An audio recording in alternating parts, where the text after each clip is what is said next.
Praise lord, హల్లెలూయా. మరి దేవుని నామమునకు స్తోత్రములు. కూడి వచ్చిన మీ అందరికీ వందనములు. మరి ఈ సమయంలో పరిశుద్ధ గ్రంథము వైపుకి తిరుగుదాము.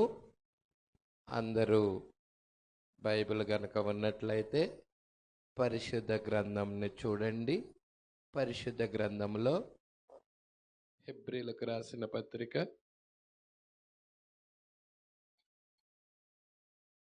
7వ అధ్యాయము 1వ వచనము నుండి, రాజులను సంహారము చేసి తిరిగి వచ్చుచున్న అబ్రహామును ఎవడు కలుసుకొని అతనిని ఆశీర్వదించెనో, ఎవనికి అబ్రహాము అన్నిటిలో 10వ వంతు ఇచ్చెనో, ఆ షాలేము రాజును మహోన్నతుడగు దేవుని యాజకుడునైన మిల్కీషెదకు నిరంతరము యాజకుడుగా ఉన్నాడు. అతని పేరుకు మొదట నీతికి రాజనియు, తరువాత సమాధానపు రాజనియు అర్థమిచ్చునట్టి షాలేము రాజని అర్థము. అతడు తండ్రి లేనివాడు, తల్లి లేనివాడు, వంశావళి లేనివాడు, జీవిత కాలమునకు ఆది అయినను జీవమునకు అంతమైనను లేనివాడునై ఉండి దేవుని కుమారుని పోలియున్నాడు. చాలండి ప్రార్థన. స్తోత్రములు ప్రభువా, మహిమ గల రాజా, మీకే స్తుతులు స్తోత్రములు చెల్లించుకొనుచున్నాం. అయ్యా, ఇప్పటిదాకా నీ ప్రియ బిడ్డలు పాటల ద్వారా నిన్ను స్తుతించారు. చప్పట్లు కొట్టుతూ, వాయిద్యాలు వాయించుచు, కంఠ స్వరముల ద్వారా నీకే మహిమను తెచ్చారు. ఇప్పుడు అతి ప్రాముఖ్యమైన సమయంలోకి మేము వచ్చాం. మీరు మాతో మాట్లాడండి ప్రభువా. నీ మాటలు వినటానికి మేము ఇష్టపడుచున్నాము.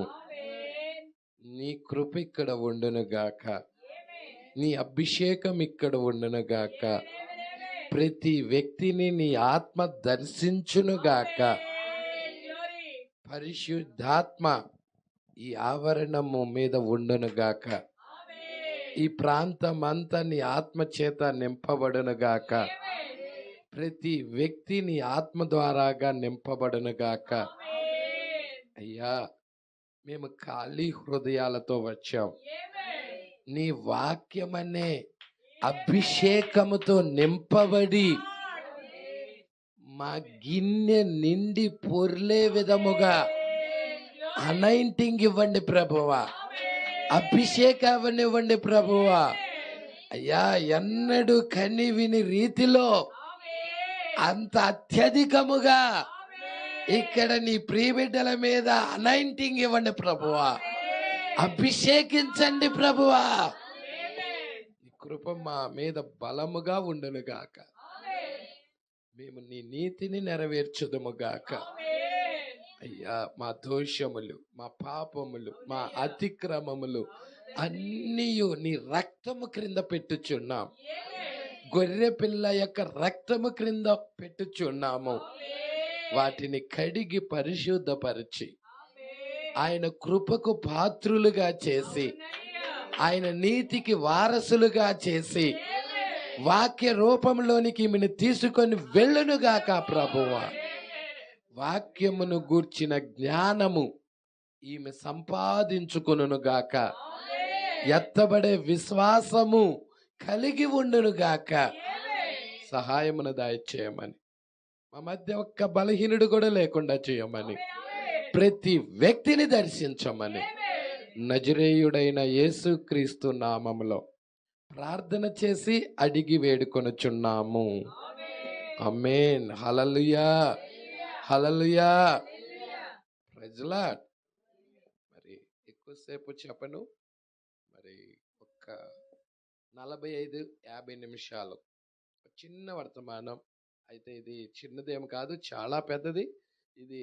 అయితే మనము ఈరోజు ఒక 45 నిమిషాలు లేకపోతే 50 నిమిషాలు ధ్యానం చేద్దాం. హల్లెలూయా.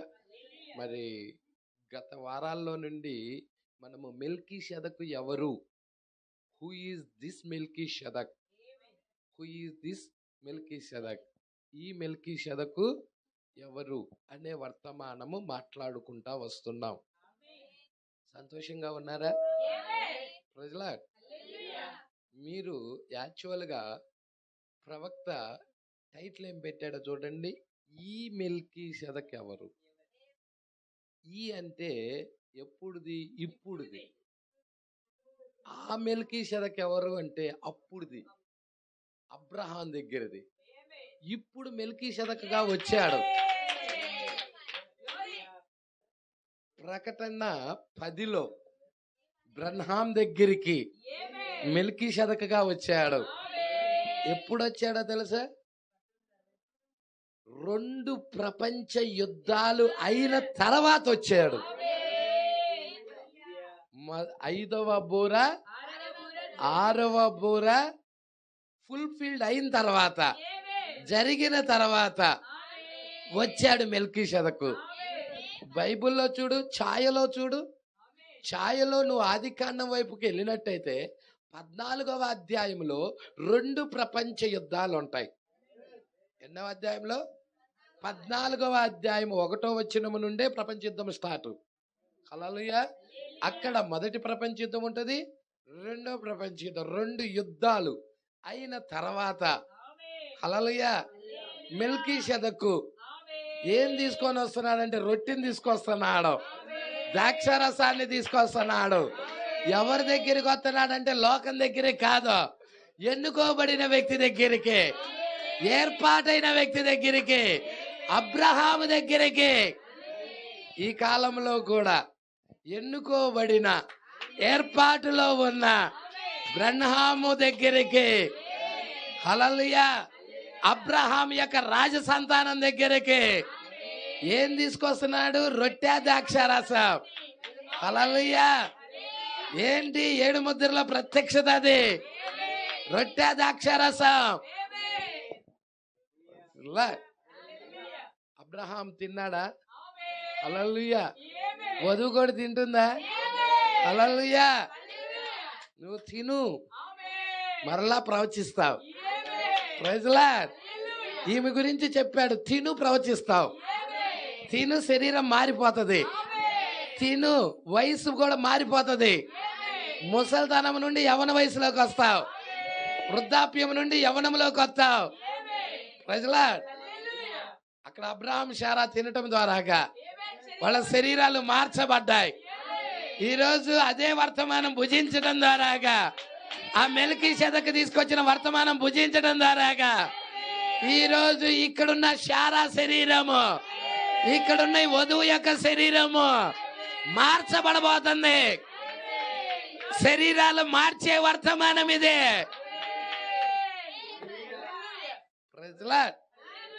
మరి నీకు శరీరాలు మార్చే వర్తమానం కావాలా వద్దా? స్వస్థత వర్తమానం కావాలా? శరీరాలు మార్చే వర్తమానం కావాలా? హల్లెలూయా. ప్రభువా ప్రభువా మేము నీ నామమున స్వస్థతలు చెయ్యలేదా? అద్భుతాలు చెయ్యలేదా? దయ్యాలు ఎల్లగొట్టలేదా? ప్రవచనాలు చెప్పలేదా అని ఆ దినాన్ని అడుగుతారు. హల్లెలూయా. కానీ యేసేమన్నాడంటే, అక్రమము చేయువారులారా మీరెవరో నాకు తెలియదు, మీరు నా యొద్ద నుండి పోండి అని చెప్తున్నాడు. కానీ మెల్కీషెదకు వచ్చి అబ్రహాం దగ్గరికి వచ్చినప్పుడు ఆ మెల్కీషెదకు తీసుకొచ్చిన దాన్ని తినటం ద్వారాగా, ఆ చిన్న పుస్తకాన్ని తినటం ద్వారాగా ఈమె శరీరమే మార్చబడతా ఉన్నది. వృద్ధాప్యంలో ఉన్న వారు యవ్వన వయసులోకి వెళ్తున్నారు. ఇప్పుడు నీకు కావాలా వద్దా? హల్లెలూయా.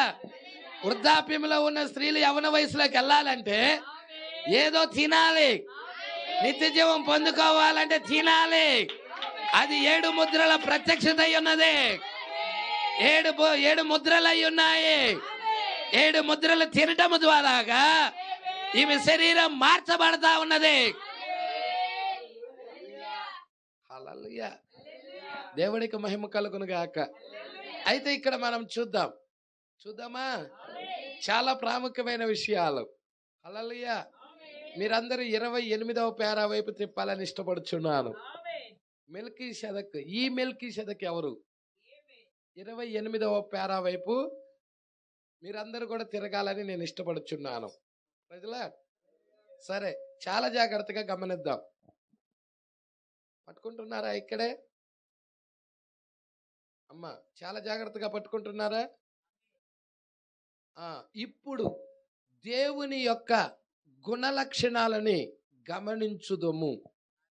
ప్రజలా దేవుని యొక్క గుణ లక్షణాలని గమనించుదాం. ఎక్కడికి వెళ్తున్నాడు ప్రవక్త? గుణ లక్షణాల్లోకి వెళ్ళిపోయాడు. హల్లెలూయా. పట్టుకుంటున్నారా?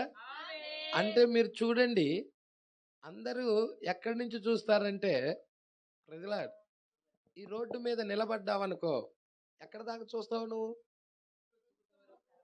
కనపడే అంత దూరం చూస్తావు. ఇదిగో ఈ డాబా ఎక్కావు, ఎంత లెక్క చూస్తావు? రోడ్డు మీద నిలబడిన వాడికంటే ఎక్కువ దూరం చూడగలుగుతావా లేదా? చూడగలుగుతావా? సరే, కొండెక్కావు. కొండెక్కినప్పుడు ఎంత లెక్క చూడగలుగుతావు? డాబా మీద ఎక్కిన దానికంటే కూడా ఎక్కువ చూడగలుగుతావా లేదా? ప్రజలా అవునా కాదా? చూడగలుగుతావా? చాలా జాగ్రత్తగా పట్టుకోండి. హల్లెలూయా.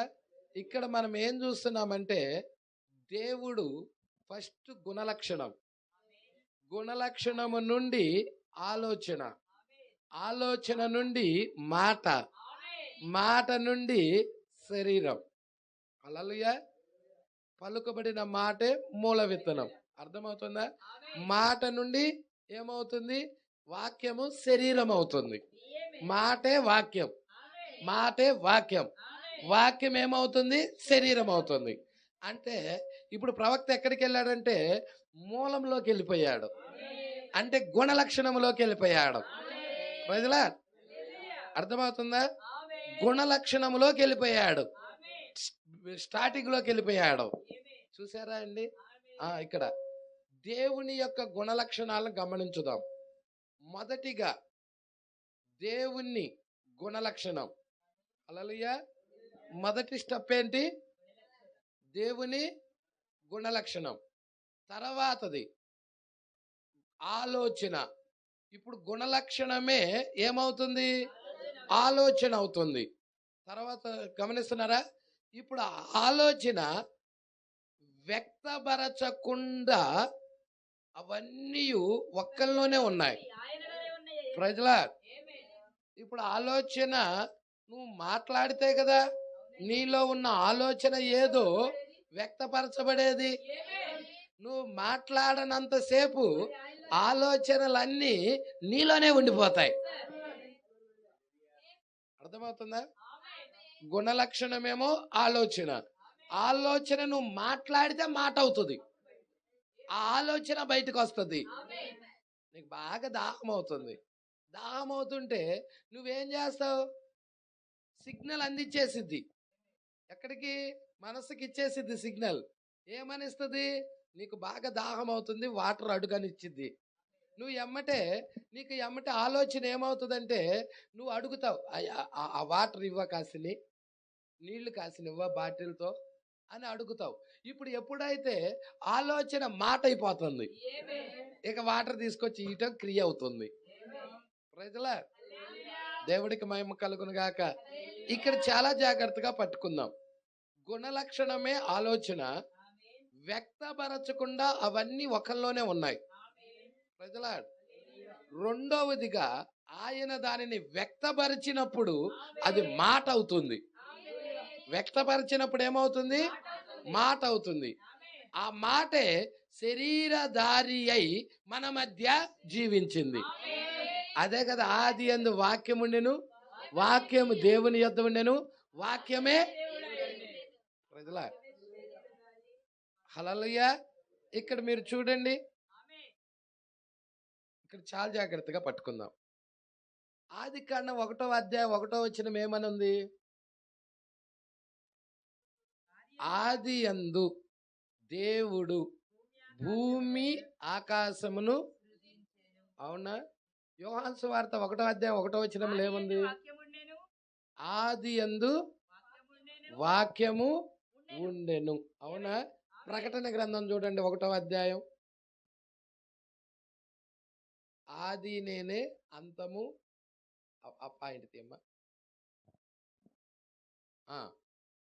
తీసారా? 1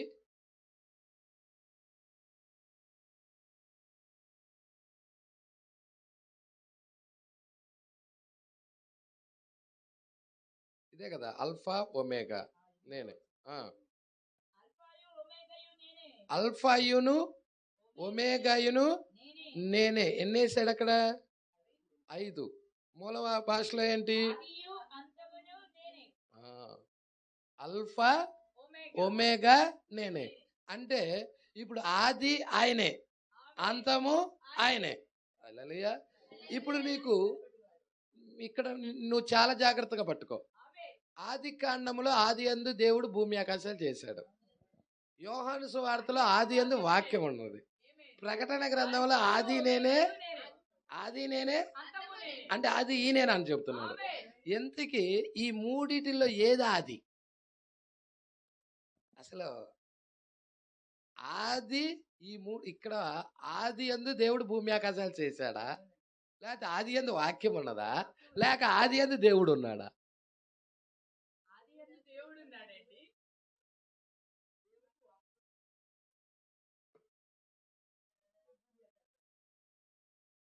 పట్టుకుంటున్నారా? హల్లెలూయా. ఆది నేనే అంటున్నాడు ఆయన. ఆది నేనే అంతము నేనే అంటున్నాడు. అర్థమవుతుందా? ఆది యందు దేవుడు భూమి ఆకాశాలు చేశాడు అంటున్నాడు. ఆది యందు వాక్యం ఉండేని అంటున్నాడు. ఆది నేనే అంటున్నాడు. ఈ మూడిట్లో ఏది ఆది?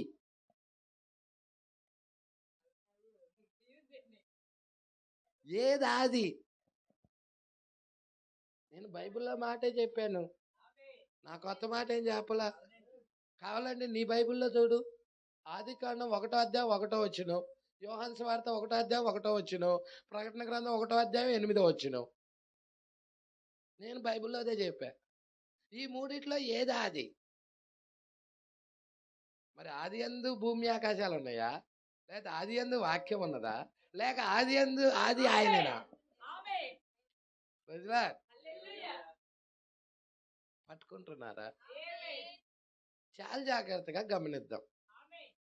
ఇక్కడ ఇద్దరు రాస్తున్నారు.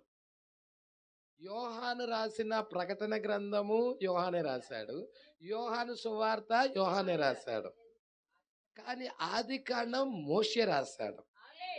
ప్రజలాడ్ ఇతడు ప్రవక్త. ప్రజలాడ్ మోషే కూడా ప్రవక్త, యోహాను కూడా ప్రవక్తయే. ప్రజలాడ్ ఎందుకంటే యోహాను కూడా ప్రవచిస్తున్నాడు. ప్రజలాడ్ చాలా జాగ్రత్తగా పట్టుకోండి. ఎందుకంటే చాలా జాగ్రత్తగా ఇక్కడ వాక్యం పట్టుకోవాలి. మోషే ఎక్కడ వరకు చూస్తున్నాడంటే దేవుడు భూమి ఆకాశాలు సృజిస్తున్నాడు చూసావా, అక్కడి నుంచి రాస్తున్నాడు. హల్లెలూయా. దేవుడు ఆది యందు దేవుడు భూమి ఆకాశాలు సృజించెను అన్న పాయింట్ కాడి నుంచి రాస్తా ఉన్నాడు. కానీ యోహాను పక్షిరాజు ఇంకొంచెం డెప్త్లోకి వెళ్ళే. హల్లెలూయా.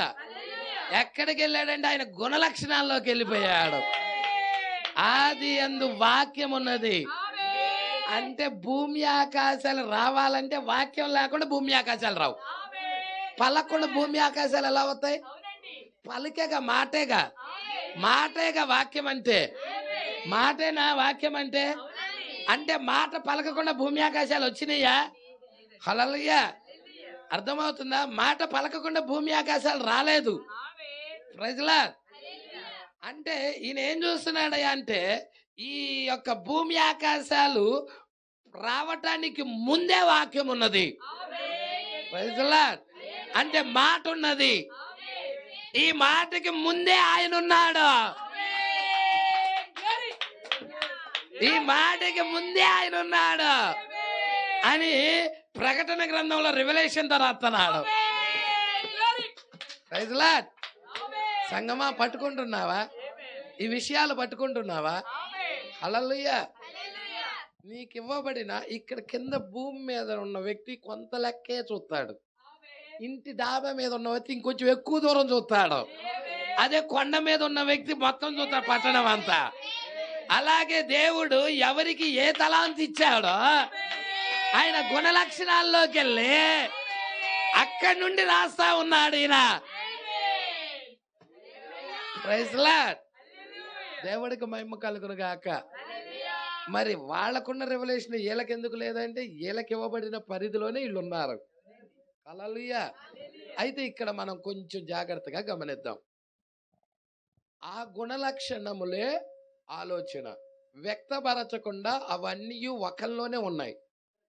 వ్యక్తపరచకుండా అన్నీ ఒకల్లోనే ఉన్నాయి. రెండవదిగా ఆయన దానిని ఎప్పుడైతే వ్యక్తపరిచాడో అది మాట అయింది. వ్యక్తపరచటమే మాట. ఆ మాటే వాక్యం. మాట వేరు, వాక్యం వేరు కాదు. ఆ మాట అయింది, ఆ వాక్యమే శరీరధారి అయింది. యోహాను సువార్త 1వ అధ్యాయం 13వ వచనం.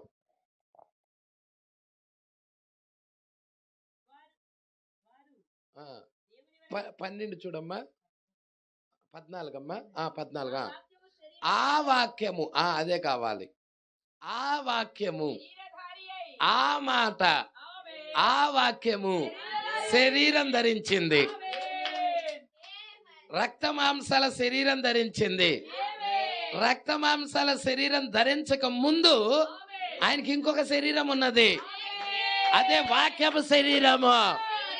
ఈ వాక్యపు శరీరానికి ముందు ఆయన సమీపింపరాని తేజస్సులో ఉన్నాడు. అంటే వాక్యపు శరీరాన్ని మెల్కీషెదక్ అంటారు. మెల్కీషెదక్ అన్నా వాక్యపు శరీరం అన్నా ఒక థియోఫనీ అన్నా ఒకటే. హల్లెలూయా. థియోఫనీ అంటారు, వాక్యపు దేహం అంటారు, లేకపోతే మెల్కీషెదక్గా వచ్చాడు అంటారు. మెల్కీషెదక్గా రావటం రక్త మాంసాల శరీరం కాదు. ప్రజలా, ఆయన వాక్యపు శరీరంలో రావటం. ఇప్పుడు ఆ వాక్యపు శరీరమే అబ్రహాం సంతానమై హల్లెలూయా రక్త మాంసాల శరీరం అవుతుంది. పట్టుకుంటున్నావా?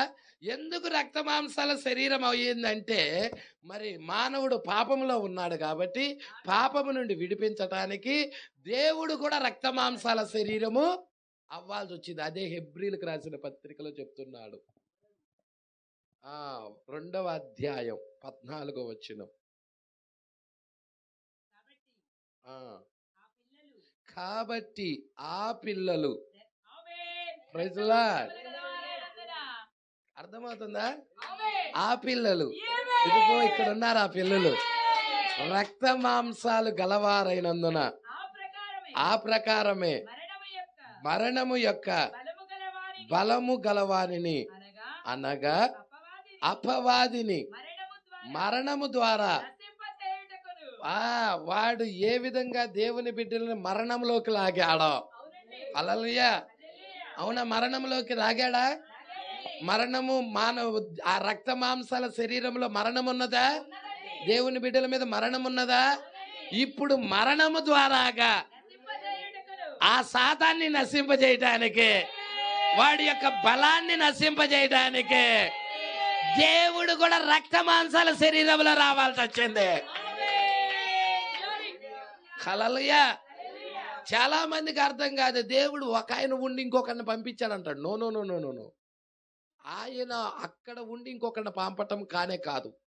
ప్రజలా, తన బిడ్డలు పాపంలో ఉండినప్పుడు, రక్త మాంసాల శరీరంలో ఉండినప్పుడు, మరణానికి దాసులుగా ఉన్నప్పుడు, మరణ భయం నుండి విడిపించడానికి ఆయన కూడా రక్త మాంసాల శరీరంలో పాలువాడయ్యాడు.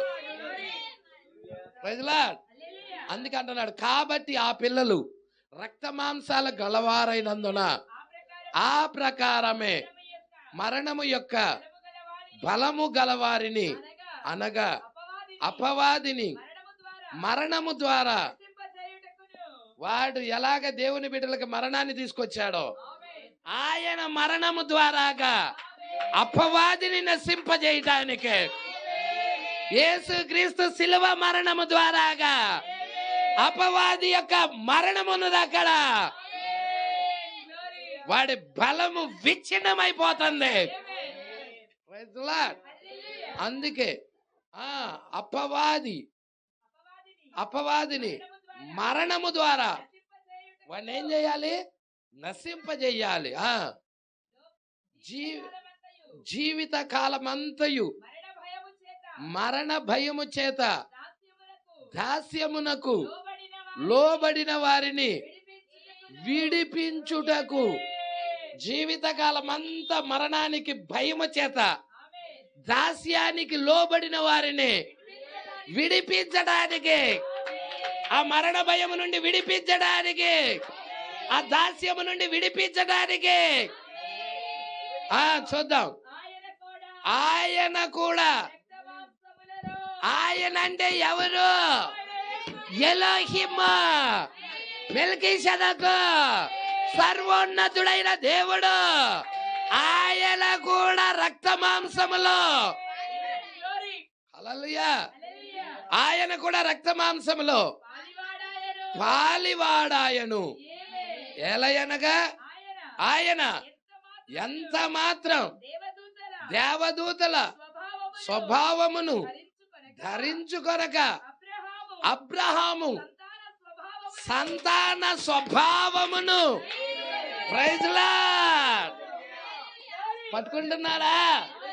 అబ్రహాం యొక్క సంతానమైన, హల్లెలూయా, పట్టుకుంటున్నారా సంగమా? అబ్రహాం సంతానం ఇసాకును చూస్తారు, ఇష్మాయేలును చూస్తారు, కానీ యేసుక్రీస్తు అబ్రహాం యొక్క సంతానము. హల్లెలూయా, ఎంత క్లియర్ గా రాయబడుతుందో చూడండి. అబ్రహాం యొక్క సంతాన స్వభావాన్ని ధరించుకొని ఉన్నాడు. ఎందుకంటే తన బిడ్డల రక్త మాంసాల నుండి విడిపించటానికి, మరణ దాస్యము నుండి విడిపించడానికి, మరణ భయము నుండి విడిపించడానికి, దాని సత్వములో నుండి విడిపించడానికి ఆయన కూడా రక్త మాంసాల్లో పాలువాడయ్యాడు.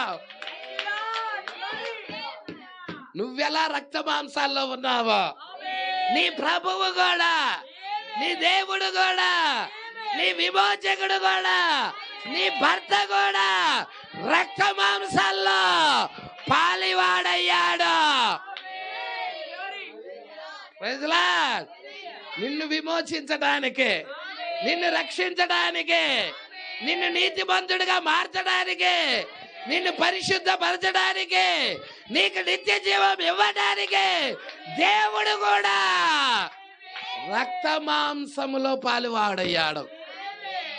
అవసరమైతే ఆయన దేవదూత స్వభావం ధరించుకోవచ్చు, కానీ దేవదూత స్వభావం ధరించుకోవాలా. ఆయన ఇంకా తక్కువగా ఆయన దృష్టిలో ఎవరున్నారంటే నువ్వు నేనే ఉన్నాం. ఆయన దృష్టిలో మనమే ఉన్నాము. మనము నశింపవటం ఆయనకి ఇష్టం లేదు, మనల్ని పోగొట్టుకోవటం ఆయనకి ఇష్టం లేదు. అందుకే మనల్ని రక్షించడం కొరకు ఆయన కూడా రక్త మాంసాల శరీరములో పాలివాడయ్యాడు. ఆయన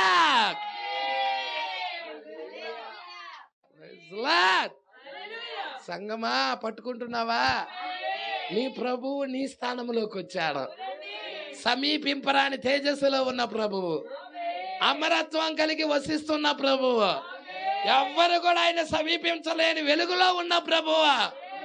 ఆయన ఒక రక్త మాంసాల శరీరం ధరించుకొని అందరూ తాకగలిగే విధముగా, సృష్టించగలిగే విధముగా, పాపాత్మురాలైన స్త్రీ కూడా ఆయన ముట్టగలిగే విధముగా, ఒక పాపి కూడా ఆయన తాకగలిగే విధముగా ఆయన తగ్గించుకొని భూమి మీదకి వచ్చాడా.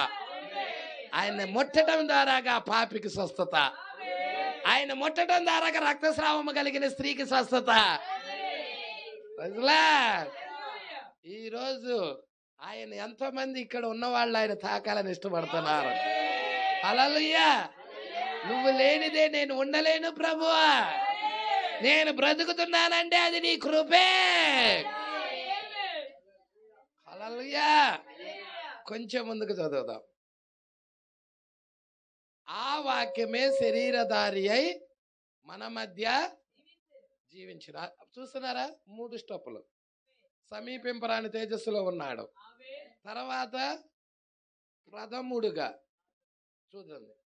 ఈ స్టెప్పులు పట్టుకోవాలి మీరు. కొలస్సీలకు రాసిన పత్రిక 1వ అధ్యాయం 14వ వచనం.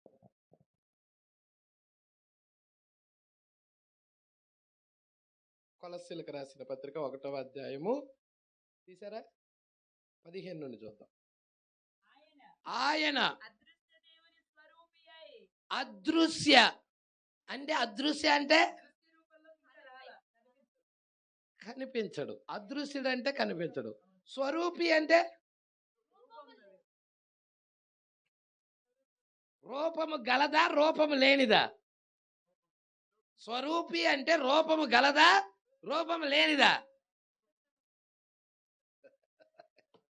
Praise lord. స్వరూపి అంటే రూపము గలవాడనా రూపము లేనివాడనా? రూపము గలవాడనా? అదృశ్య దేవుని స్వరూపి. పట్టుకుంటున్నారా? అంటే నీ 5 జ్ఞానేంద్రియాలకి చూడలేవు, కానీ ఆయనకు రూపం ఉంది. నీ 5 జ్ఞానేంద్రియాలు చూడలేవు. హల్లెలూయా. నీ కన్ను ఆయన చూడలేదు, నీ కన్ను ఆయన చూడలేదు. అంటే నీకున్న 5 జ్ఞానేంద్రియాల ద్వారా ఆయన చూడలేవు, కానీ ఆయనకు రూపం ఉంది. ఆయనకు రూపం ఉందని బైబిల్ చెప్తుంది. ఉందా? పట్టుకుంటున్నారా? చూడండి. అదృశ్య దేవుని స్వరూపి అయి సర్వ సృష్టికి ఆయనే ఆది సంభూతుడు. హల్లెలూయా. ఆది అంటే అర్థమేంటి? ఆది అంటే మొట్టది, సంభూతుడు. హల్లెలూయా. సర్వ సృష్టిని చేసుకునేటప్పుడు మొదటిగా తన్ను తానే ఉనికిలోకి తెచ్చుకున్నాడు. Praise Lord. అర్థమవుతుందా?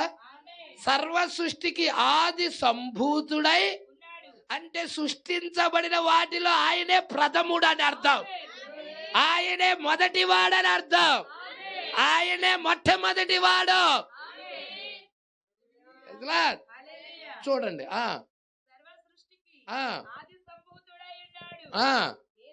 ఏలయనగా ఆకాశమందున్నవి ఏమున్నాయి? ఆకాశంలో కొన్ని చెప్పారు సిస్టర్ గారు. నక్షత్రాలు చెప్పేసింది, సూర్యుడు చెప్పింది, చంద్రుడు చెప్పేసింది. అవునా? హల్లెలూయా. ఆకాశమందున్నవి. అవునా? తర్వాత భూమి అందున్నవి ఏమున్నాయి? అన్ని నువ్వు కంటితో కనపడతా ఉంటాయిగా. అవునా? ఇవన్నీ చూస్తున్నావు. ఆకాశం అందు ఉన్నది చూస్తున్నావు, భూమి అందు ఉన్నది చూస్తున్నావు. దృశ్యమైనవి కానీ ఇప్పుడు వీటిల్లోనే దృశ్యమైనవి ఉన్నాయి, అదృశ్యమైనవి ఉన్నాయి. పాస్టర్ గారు, భూమి మీద కూడా అదృశ్యమైనవి ఉన్నాయి. ఈ బాటిల్ కనపడుతుందా? కనిపిస్తుందా? నేనైతే చూస్తున్నా బాటిల్. ఇక్కడ ఉన్నాళ్ళు మీరు అందరు చూస్తున్నారా? హల్లెలూయా. చూస్తున్నారు కదా? ఇక్కడే దూతలు ఉన్నారు. కనపడుతున్నారా? కనపడుతున్నారా? ఇక్కడే ఉన్నారు. హల్లెలూయా. ఇక్కడే విలియం మేరం బ్రన్నాం ఉన్నాడు. ఇక్కడే ప్రభు వారు ఉన్నారు. చూడగలుగుతున్నావా? హల్లెలూయా. అక్కడ దాకెందుకు? మీకు చాలా ఈజీగా అర్థం అవడానికి చెప్తున్నా. అందరికి ఈజీగా అర్థమవుతుంది. అవునా? ఇక్కడే అన్ని సినీ హీరోలో ఉన్నవాళ్ళు లేకపోతే క్రికెట్ ప్లేయర్లో ఉన్నవాళ్ళు అందరూ కూడా ఇక్కడే తిరుగుతా ఉన్నారు. వాళ్ళని చూడాలి అంటే ఈ కన్ను చూడలేదు. చూసిద్దా? నీకు ఒక దూరదర్శిని కావాలి, ఒక టెలివిజన్ కావాలి. టెలివిజన్ ద్వారాగా వాళ్ళని నువ్వు చూడొచ్చు. యాడో అమెరికాలో ఉన్న వ్యక్తుల్ని టెలివిజన్ ద్వారా చూడటం లేదా? చిన్న ఎగ్జాంపుల్, ఆశీష్ లాల్ గారు ఢిల్లీలో వర్తమానం ఇస్తున్నారు. హల్లెలూయా. ఆయన ఏ మాట మాట్లాడుతున్నాడో, ఆయన ఏ డ్రెస్ వేసుకున్నాడో ఆ ప్రాంతం అంతా కూడా ఇక్కడే ఉండి చూడొచ్చా లేదా? చెప్పండి నాకు. చూడొచ్చా? అంటే అది నీకు ఇక్కడ కంటికి కనపడుతుంది. అది కంటికి కనపడాలి అంటే దానికి ఏం కావాలి? ఒక దూరదర్శన్ కావాలి, ఒక సెల్ కావాలి, ఒక దూరదర్శన్ టెలివిజన్ కావాలి. ఈ చిన్నది కూడా టెలివిజనే, ఫోన్ అండి. అర్థమవుతుందా? అది చూపించింది, చిత్రాలు చూపిదా? దూరంగా ఉన్న అన్ని కూడా దగ్గరికి తీసుకొచ్చి చూపిస్తుంది. ప్రైజ్లా. అదృశ్యమైనవి కూడా దృశ్యాలు తీసుకొని చూపిస్తుంది. అంటే వాళ్ళందరూ కూడా ఇక్కడే ఉన్నారు. ప్రైజ్లా. ఆశీష్ లాల్ గారు ఏ షర్ట్ రంగు వేసుకున్నాడో కూడా చెప్పగలుగుతున్నాం. అంటే రంగులు కూడా ఇక్కడే ఉన్నాయి. అవునా? సరే, ఆడదాకెందుకు, నువ్వు ఏదో ఒక సీరియల్ చూస్తున్నావు, వాళ్ళు ఏ బట్టలు కట్టుకున్నారో కూడా చెప్పగలుగుతున్నావు. చూడదు లేదా మీ ఇంట్లో? భాష గారు, మా ఇంట్లో టీవీ లేదా? ఒకప్పుడు ఉందిగా, ఇప్పుడు ఉందా లేదా? తర్వాత ఇప్పుడు అన్ని సీక్రెట్లు బయట పెట్టవాక భాష గారు మొత్తం బయట పెట్టారు అనుకో. ప్రైజ్లా. దేవుడికి వైపు కలుగును గాక. అర్థమవుతుందా? అదృశ్యమైనవి ఉన్నాయి, దృశ్యమైనవి ఉన్నాయి. అవునా? అదృశ్యమైన వాటిని చూడాలంటే ఆ పరిమాణము ఈ కన్ను చూడలేదు. హల్లెలూయా. మొత్తము శరీరానికి ఎన్ని జ్ఞానేంద్రియాలు ఇచ్చాడు? 5 ఇచ్చాడు. ఏంటి అవి 5? కన్ను, చెవి, ముక్కు, నోరు, స్పర్శ. అర్థమవుతుందా? హల్లెలూయా. 4 ఏమో రుచి చూడటానికి, ముక్కేమో వాసన చూడటానికి, స్పర్శేమో తాకి చూడటానికి, చెవేమో ఎనకటానికి, కన్నేమో చూడటానికి. ఇవి 5. అవునా? 1 2 3 4 5. 5 ఇచ్చాడు. ఈ 5 ద్వారాగా ఈ మానవుడు భూమి మీద సంచరిస్తున్నాడు, అన్నిటిని తెలుసుకుంటున్నాడు. అవునా? ఈ బాటిల్లో 3 నిమ్మకాయలు పిండిచ్చారనుకో, తాగితే ఎలా ఉండిద్ది? పుల్లగా ఉండదు అంటారు. అంటే ఎట్లా తెలిసిపోయింది? నాలుక ద్వారా, స్పర్శ ద్వారాగా, నాలుక ద్వారా రుచి. అర్థమవుతుందా? కన్ను చూడటం ద్వారా. హల్లెలూయా. చెవేమో వినటం ద్వారా. అర్థమవుతుందా? ఎక్కడో ఎలుక చచ్చిపోయింది, ఈ ముక్కు ఎమ్మటే పసిగట్టింది. పసిగట్టిందా లేదా? ఇది ఎక్కడో చచ్చిపోయింది, కప్పు కొట్టేస్తుంది, వాసన వచ్చేస్తుంది. అది ఎమ్మటే ఏంటది? అర్థమవుతుందా? బాగా కాలే వస్తువు తీసుకెళ్ళిపోయి అక్కడ పెట్టినప్పుడు చేయి పట్టుకున్నానికి ఏమైంది? కాలే అవతలకి వెళ్ళిపోయింది. అవునా? దేవుడికి భయం కలుగును. హల్లెలూయా. మానవుడికి 5 జ్ఞానేంద్రియాలు ఇచ్చాడు. అర్థమవుతుందా? ఈ 5 జ్ఞానేంద్రియాల ద్వారాగా మానవ జీవితం కొనసాగించబడతా ఉంది. అయితే దేవుడు ఆయన బిడ్డలకి ఇంకొక జ్ఞానేంద్రియం ఇచ్చాడు. అందరికి 5 ఉన్నాయి, ఆయన బిడ్డలకు కూడా ఉన్నాయి 5. అంటే ఇప్పుడు ప్రత్యేకంగా జీవ గ్రంథములో ఉన్నవారికి, ఆ గొర్రెపిల్ల జీవ గ్రంథములో ఉన్నవారికి ఈ 5తో పాటు అదనముగా ఇంకొకటి ఇచ్చాడు. అదే 6వ జ్ఞానేంద్రియము. అదే 6వ జ్ఞానేంద్రియము. ఈ 6వ జ్ఞానేంద్రియం అందరికి లేదు, ఆయన బిడ్డలకే ఉన్నది. అబ్రాహాం సంతానానికే ఉన్నది. అర్థమవుతుందా?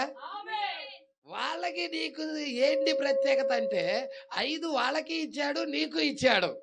ప్రజలాడు కానీ వాళ్ళకి నీకు తేడా ఏంటంటే అదనంగా నీకు ఇంకొకటి ఎక్స్ట్రా ఇచ్చాడు. అదే 6వ జ్ఞానేంద్రియము. పాస్టర్ గారు ఇప్పుడు 6వ జ్ఞానేంద్రియం అన్నావు, ఏంటి పాస్టర్ గారు 6వది? హల్లెలూయా. అర్థమవుతుందా? 5 జ్ఞానేంద్రియాలు అన్నావు. చెవి చెప్పావు, ముక్కు చెప్పావు, కన్ను చెప్పావు, నాలుక చెప్పావు, స్పర్శ చెప్పావు. 5. 6వది ఏంటి పాస్టర్ గారు అని అడుగుతారా? కావాలి, తెలుసుకోవాల్సిందే. అవునా కదా? ఇప్పుడు 6వది తెలుసుకోవాలా వద్దంటవా? తెలుసుకోవాల్సిందే. ఆ 6వ జ్ఞానేంద్రియం ఏదో కాదు, ప్రవక్త చెబుతున్నాడు, విశ్వాసము. Praise Lord. విశ్వాసము అనే 6వ జ్ఞానేంద్రియము ఈ వధువులో పెట్టి ఆయన పంపించేశాడు అంతే. హల్లెలూయా. 6వ జ్ఞానేంద్రియం వద్దు మీకు, లోకస్తుడికి లేదది, మీకున్నది. 6వ జ్ఞానేంద్రియ ద్వారా నువ్వు వేరుపరచబడతావు. 6వ జ్ఞానేంద్రియ ద్వారా ప్రత్యేకించబడతావు.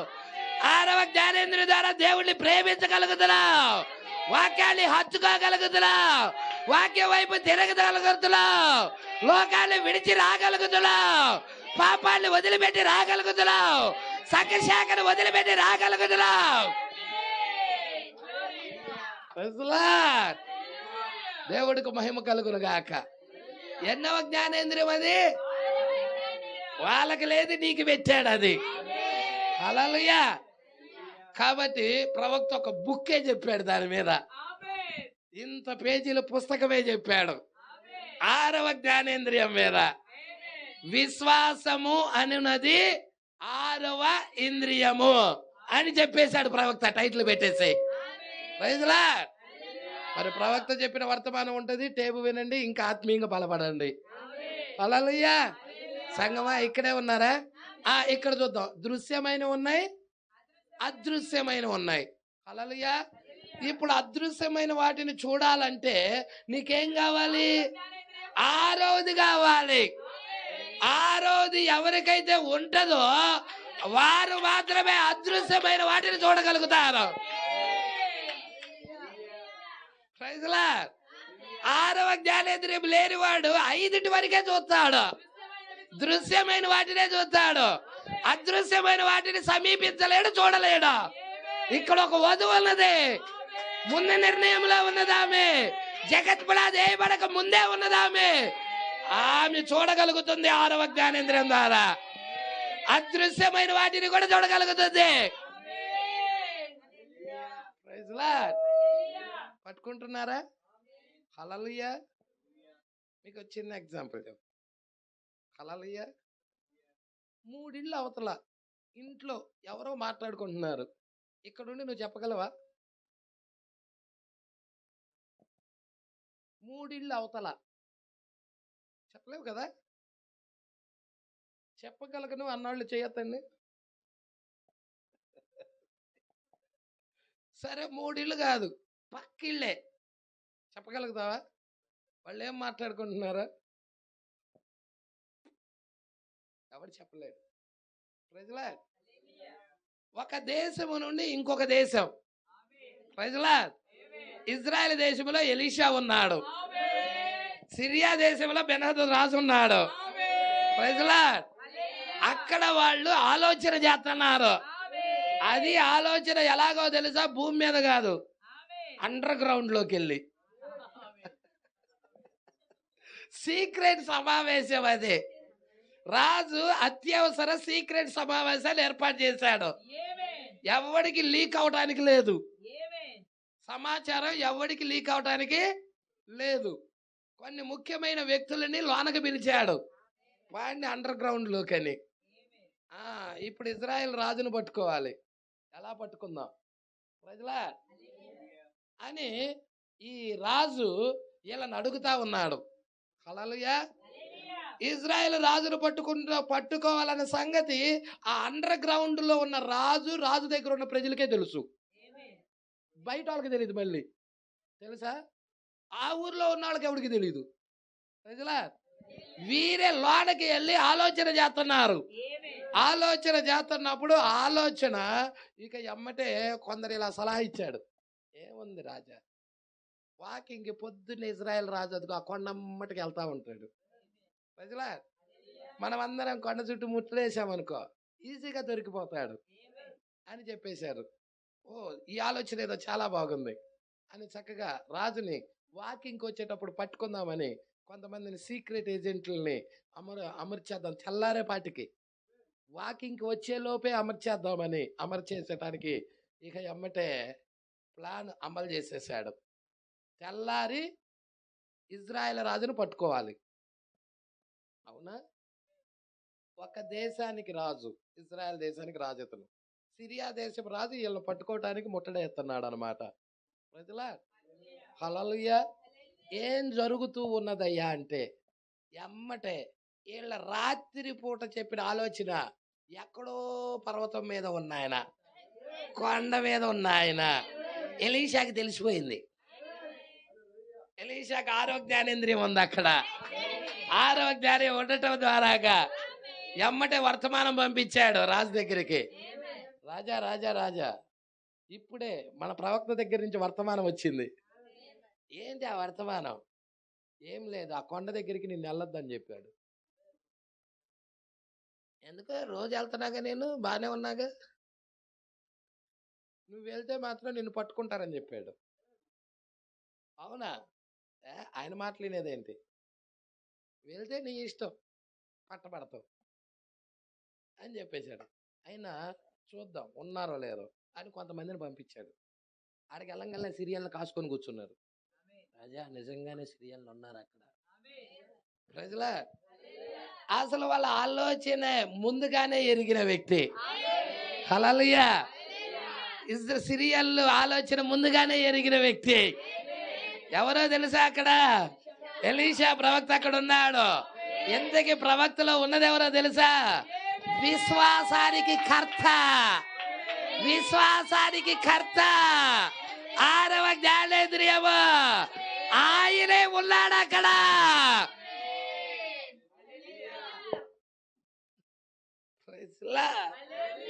క్రీస్తు ఉన్నాడండి ప్రవక్తల్లో.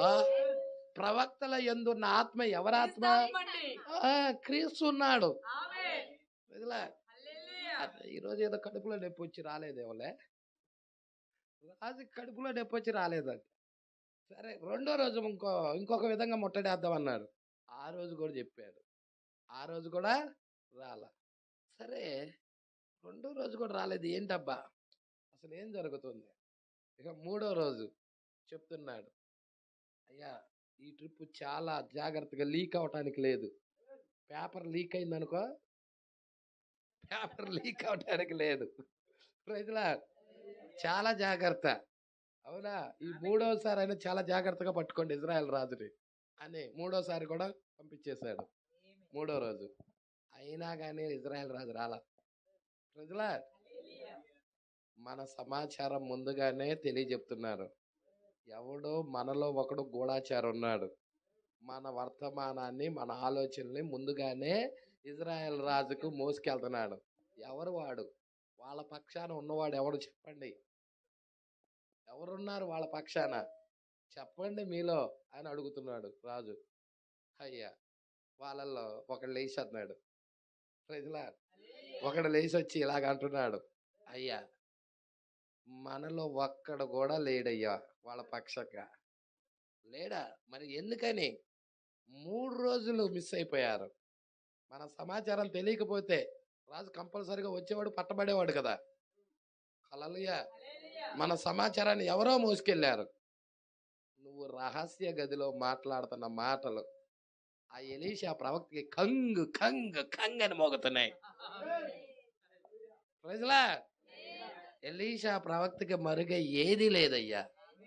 ముందుగానే వాళ్ళ రాజుకి ఇన్ఫర్మేషన్ ఇచ్చేస్తున్నాడు. ఇప్పుడు మన యుద్ధం రాజుతో కాదు, మన యుద్ధం ప్రవక్తతో. ఇప్పుడు ప్రవక్తను పట్టుకురండి అన్నాడు. రాజునే పట్టుకు రాలేకపోయారు, ప్రవక్తనే పట్టుకొస్తారు. హల్లెలూయా. రాజునే పట్టుకురాలేని వీళ్ళు ప్రవక్తను పట్టుకొని వస్తారా? హల్లెలూయా. ఇప్పుడు ప్రవక్తను పట్టుకోవటానికి వెళ్ళారు అందరూ ముట్టడేసుకొని.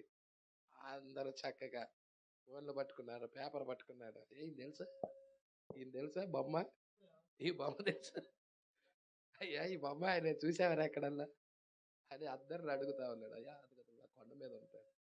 అవును ఆ కొండ మీద ఉంటాడు. అందరూ ముట్టడేసి కొండంతా ముట్టడేసేసారు. కొండంతా ముట్టడేసేసేదానికి ఆ సాయంకాలం ప్రసంగం చేసి అలిసిపోయి తెల్లారే బట్టికి పాపం గెహాజీ ముందుగా లేచాడు. ముందుగా లేచి మరి యజమానుడికి టీ పెడదాం లేకపోతే కాఫీ పెడదామని లేచి చూసేదలికే కళ్ళు నమ్ముకుంటా పొద్దెక్కింది కదా, లేచి చూసేదలికే అందరు పట్టణం చుట్టూ ముట్టడేసి ఉన్నారు. సైన్యం అంతా ముట్టడేసి ఉండిపోయారు. మళ్ళీ కళ్ళు నలుపుకొని మళ్ళీ చూస్తున్నాడు. మళ్ళీ చూసినా కానీ సైన్యం అంతా ముట్టడేసి ఉన్నారు. ఈయన పడుకొని నిద్రపోతున్నాడు. గురుగారు గురుగారు గురుగారు లేని గురుగారు ఆయన లేపి ఏంటి ఏమైంది అంటే ఏమి లేదు, మనం పట్టబడ్డాం. మనం పట్టబడేది ఏంటి? అదిగో సైన్యం వచ్చేసింది. ఇజ్రాయెల్ సైన్యం కొండ చుట్టూరు ఉండిపోయింది. కొండ చుట్టూ ఉండిపోయింది. ఇక మనల్ని వాళ్ళు పట్టుకొని వెళ్ళిపోతారు అని చెబుతున్నారు. అవునా? అసలు వాళ్ళేం సరిపోతారు, వాళ్ళకంటే మన వైపు ఉన్న సైన్యం ఎక్కువ అన్నాడు. ఏంటి నువ్వు నేనే ఉంది కొండ మీద, మనకంటే సైన్యం ఉందా? నువ్వు ఉన్నావు నేను ఉన్నాను, ఇంకెవరు లేదు. సైన్యం వాళ్ళకంటే ఎక్కువ మంది ఉన్నారా? ఈ బోధకుడా ఏం మాట్లాడుతున్నావు నువ్వు, ఏం మాట్లాడుతున్నావు నువ్వు? ప్రజలా వాళ్ళకంటే ఎక్కువ మంది ఉన్నారు అంటున్నావు. అది కాకుండా ప్రభువా ఈ కళ్ళు ఈ పనివాడి కళ్ళు తెరువు ప్రభు అన్నాడు. ఈ పనివాడి కళ్ళు తెరువు ప్రభు అనేదానికి కళ్ళు తెరిచేదానికి పట్టణం చుట్టూరా అగ్ని రథాలు తిరుగుతూ దూతలు ఖడ్గాలు పట్టుకోవాలి. ఓ విస్తారమైన దూతలు కనపడ్డారు. ప్రైజ్లా ఆ దూతలు ఎక్కడున్నారు? అంతకు ముందు అక్కడే ఉన్నారు వాళ్ళు. ప్రైజ్లా దేవుడికి మహిమ కలుగును గాక. అదృశ్య పరిమాణం ఉన్నది, దృశ్య పరిమాణం ఉన్నది. అదృశ్య పరిమాణం చూడటానికి నీకు విశ్వాసం కావాలి, 6వ జ్ఞానేంద్రియం కావాలి. అప్పుడే నువ్వు చూడగలుగుతావు. ఈరోజు 6వ జ్ఞానేంద్రియం లేక ప్రజలు నశించిపోతున్నారు. ప్రజలా ఇక్కడే ఉన్నారా? ఇక్కడ చదువుదాం. హల్లెలూయా. దృశ్యమైనవి గాని అదృశ్యమైనవి గాని అవి సింహాసనములైనను ప్రభుత్వములైనను ప్రధానులైనను అధికారులైనను సర్వమును ఆయన యందు సృజించబడెను. సర్వమును ఆయన ద్వారా ఆయనను బట్టి సృజించబడెను. ఆయన అన్నిటికంటే ముందుగా ఉన్నవాడు. ఆయనే సమస్తమునకు ఆధారభూతుడు. సంఘము అను శరీరమునకు ఆయనే శిరస్సు. హల్లెలూయా. ఈ సంఘానికి శిరస్సు ఎవరయ్యా అంటే ఆయనే. అన్నిటికంటే ముందున్న ఆయన. నువ్వు ఏది చూసినా దానిని సృజించిన ఆయనే ఆయన. ప్రధానులైన ప్రభుత్వాలైనా సింహాసనాలైనా ఏదైనా అధికారాలైనా ఏదైనా గాని ఆయనను బట్టే సృజించబడిను, ఆయన ద్వారాగా. హల్లెలూయా. అన్నిటికంటే ముందుగా ఉన్నవాడు ఆయనే. ఆయనే సమస్తమునకు ఆధారభూతుడు. పట్టుకుంటున్నారా? దేవుడు ఇక్కడ తనను తాను సృజించుకొని ఇక మిగతా వాటిని అన్ని చేసినట్టుగా చూస్తున్నాం. అవునా? కొలస్సీలకు రాసిన పత్రికలో, తిమోతి రాసిన పత్రిక వైపు చూద్దాం. 1 తిమోతి 6వ అధ్యాయం 15వ వచనం.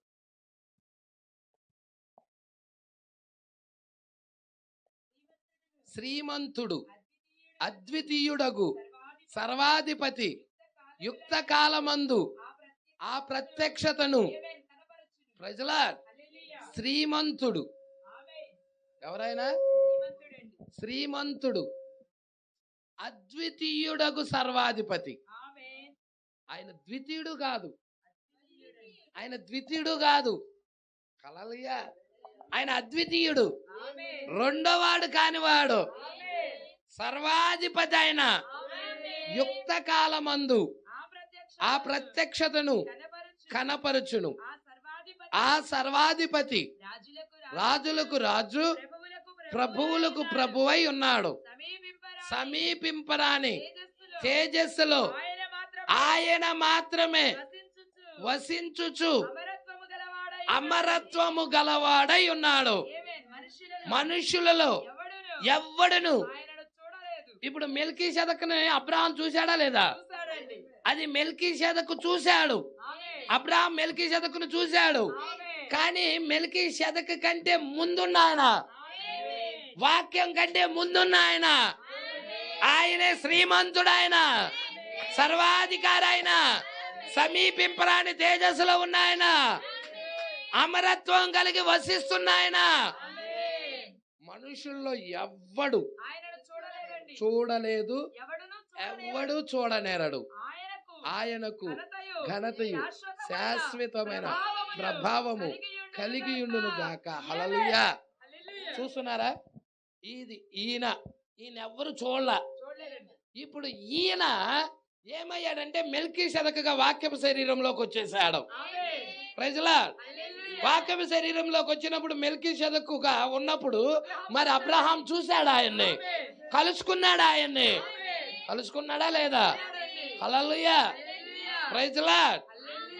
ఇప్పుడు ఆయనే, ఆ మెల్కీసెదకుగా ఉన్న ఆయనే రక్త మాంసాల శరీరంలో అబ్రహాం యొక్క సంతానముగా యేసుగా, ఆ మెల్కీసెదకే ఇప్పుడు ఎలాగొచ్చాడంటే యేసుగా వచ్చాడు. పట్టుకుంటున్నారా?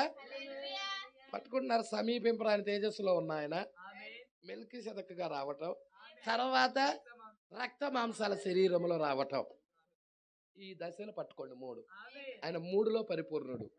తండ్రిగా, కుమారుడుగా, పరిశుద్ధాత్మగా. హల్లెలూయా. సమీపింపరాని తేజస్సులో ఉన్న ఆయన, అమరత్వం కలిగి వసిస్తున్న ఆయన, ఆయనకు మరణమే లేదు. హల్లెలూయా. మెల్కీసెదకుగా ఉన్న ఆయన, తల్లి లేనాయన, తండ్రి లేనాయన, వంశావళి లేనాయన, ఆయన యేసుగా వచ్చేసాడు. హల్లెలూయా. యేసుక్రీస్తు వంశావళి గ్రంథము ఇదే. హల్లెలూయా. వంశావళి ఉన్నది ఈయనకి, యేసుకే. పట్టుకుంటున్నారా? ఎందుకు? ఆయన బిడ్డలను రక్షించటానికి. ఈ వివరణ అర్థమైతేనే మీకు బైబిల్ అర్థమవుతుంది. హల్లెలూయా. ఇక్కడికి రండి. యోహాను రాసిన 1వ అధ్యాయం 1వ వచనములో దీనిని క్లోజ్ చేద్దాం. ఒక్క పేరాతోనే నెక్స్ట్ వారం చూద్దాం. టైం అయిపోయింది, ఆల్రెడీ అయిపోయింది. ఆదిలో ఉండుటకు. అమ్మ స్పీకర్ ఇటు పెట్టేదానికి దగ్గర ఉంది కదా, లాగుతుంది. అటు తిప్పమన్నాను కదా ఇందాక. అని వస్తుంది, డిస్టర్బెన్స్ అవుతుంది కదా. అర్థం చాలు. హల్లెలూయా. ఏంటంటే స్పీకర్ ఇటు ఉందనుకో, గుయ్యి అని వస్తుంది, మనకే డిస్టర్బెన్స్కి అర్థం కాదు. అదే అటువైపు ఉందనుకో అర్థం అవుతుంది. సరే వినండి. యోహాను రాసిన మొదటి యోహాను రాసిన సువార్త అండి ఇది.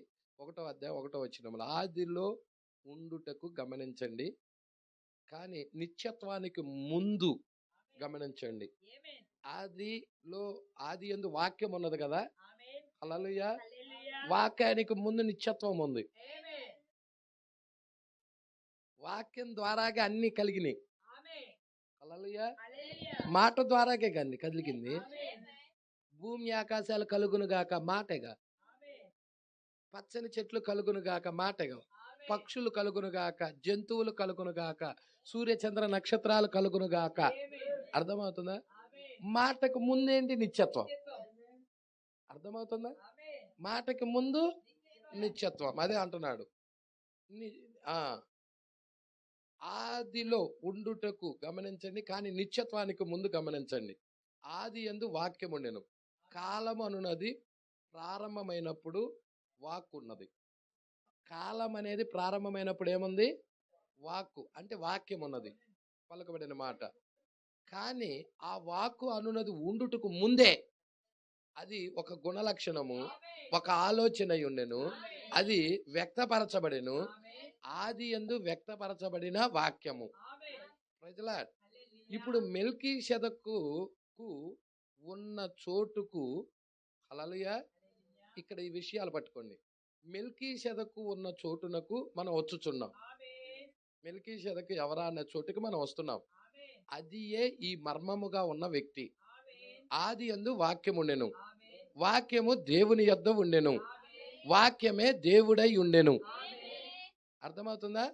ఇదేగా యోహాను సువార్త 1వ అధ్యాయంలో ఉంది. ఆది యందు వాక్యం ఉండెను, వాక్యం దేవుని యొద్ద ఉండెను, వాక్యమే దేవుడై ఉండెను. అప్పుడు ఆ వాక్యం శరీరధారి అయి మన మధ్య జీవించెను. 14వ వచనం. శరీరధారి అయిందా లేదా? ఇప్పుడు అక్కడ ఆగి ఉండండి, గమనించండి అంటున్నాడు.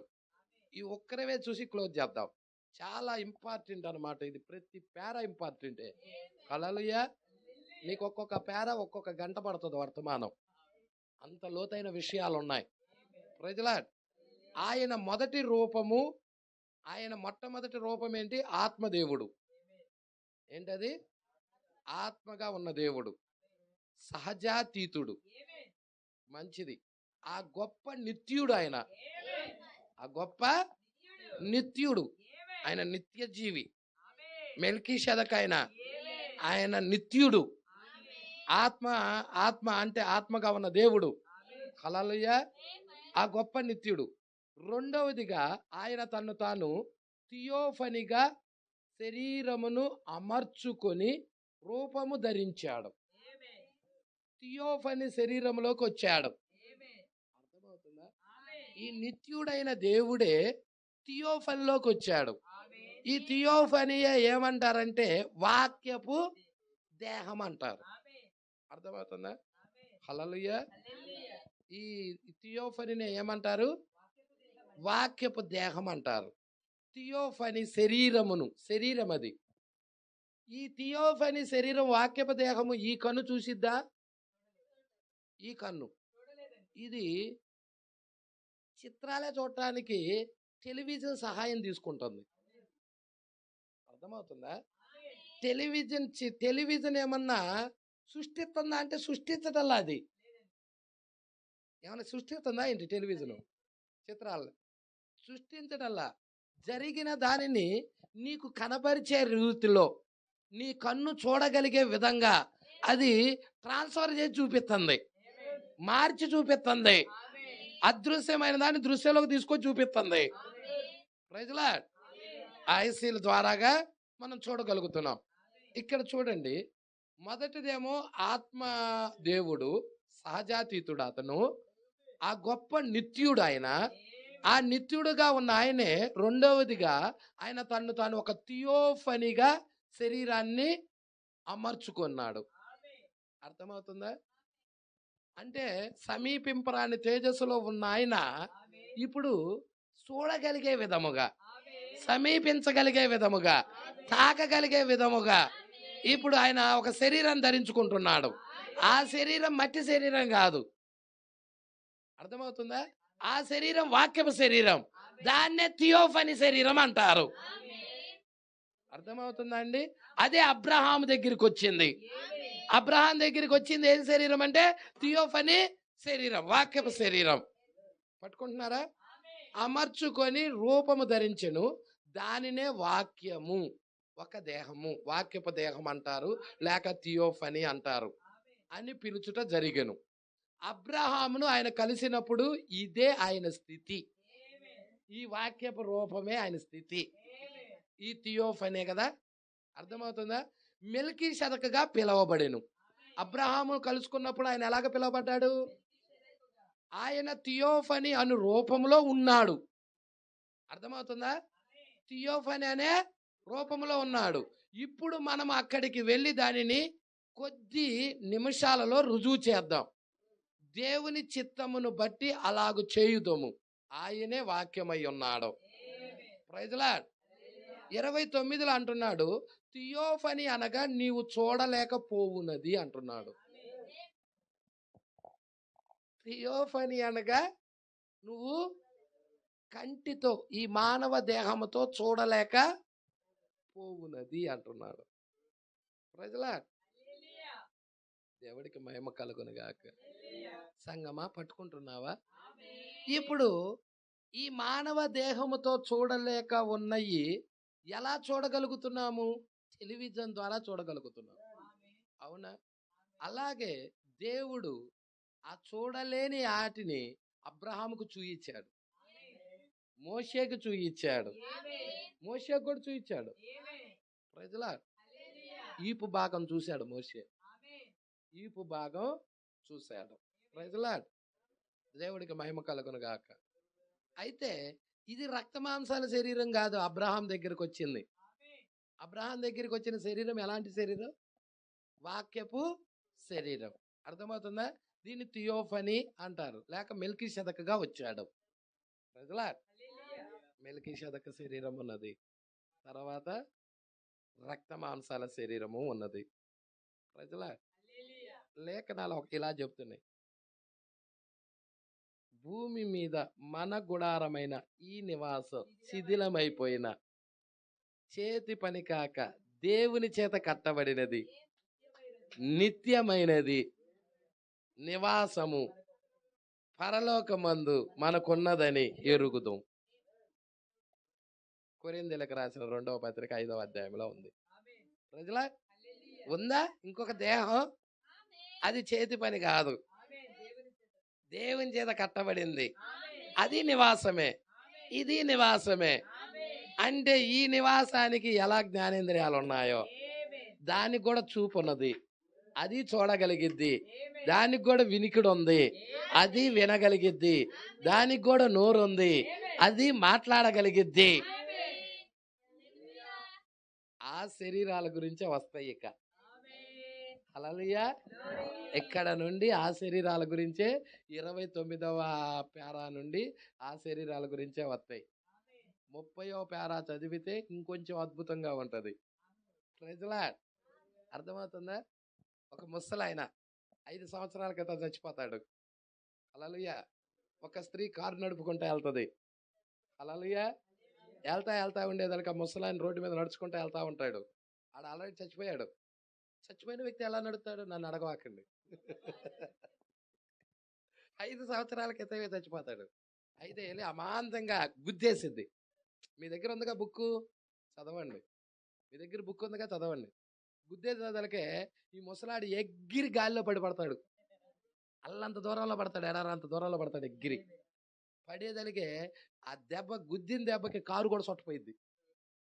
కారు కూడా చొట్లు పడిపోయింది. అక్కడ గుద్దినప్పుడు ఈమె సడన్ గా బ్రేక్ వేసి వచ్చి మొత్తం ఎతికింది. అక్కడ ఎవడు కనపడ్డాడు. ఇంకా 3-4 కారోళ్ళు కూడా ఉంటారు వెనకాల. 3 కారుల నిండా ఉన్న జనాభా అందరూ ఉంటారు. వాళ్ళందరూ కూడా చూస్తారు. గాల్లోకి ఆ ముసలాడు ఎగిరి పడతాం. కోటు కూడా కనపడిద్ది వాళ్ళకి. అయితే అక్కడ ఏ మానవుడు కనపడ్డు, ఏ కోటు కనపడదు. వాళ్ళు కూడా ఎతుకుతారు, పోలీసులు కూడా పిలిపిస్తారు, వాళ్ళు కూడా ఎతుకుతారు, కానీ ఎవరు కనపడరు. ఇక్కడ ఒక మిస్టరీ ఉంది, ఇక్కడ ఒక మిస్టరీ ఉంది. రేపు వారం చెప్పుకుందాం. Praise lord. సస్పెన్స్, రేపు వారం చదువుకుందాం. అవునా? మీరు కూడా చదవండి, మీకు అర్థమవుతుంది. మీ దగ్గర బుక్ ఉంది కదా, హూ ఈజ్ దిస్ మెల్కీషెదక్? ఈ మెల్కీషెదక్ ఎవరు? బుక్ ఉంది కదా, చదవండి. 30వ పేర, ఇప్పుడు 28 చదివాం కదా, 29, 30 చదవండి. ఈ 2 పేరాలే మనకి 1:30 పైన వర్తమానం ఉంది. దేవుడికి మహిమ కలుగును గాక. ఎంతమంది ఆసక్తిగా ఉన్నారు? హల్లెలూయా. అర్థమవుతుందా వాక్యం? గ్రహిస్తున్నారా? ఇవాళ కూటానికి వచ్చిన వాళ్ళు ధన్యులు, ఇవాళ ఆనందించిన వాళ్ళు ధన్యులు, వాక్యంలో సంతోషించిన వాళ్ళు ధన్యులు. దేవుడు మాటలు దీవించి ఆశీర్వదించును గాక. ఇలాంటి వర్తమానాలు మీకు మరిన్ని అందుబాటులో ఉండాలంటే ఈ ఛానల్ని సబ్స్క్రైబ్ చేయండి. ఇంకా ఈ ఛానల్ని సబ్స్క్రైబ్ చేసుకుని వారు ఉన్నట్లయితే ఈ వీడియోలో చూపించిన విధంగా సబ్స్క్రైబ్ చేసుకోనండి. ఆమేన్.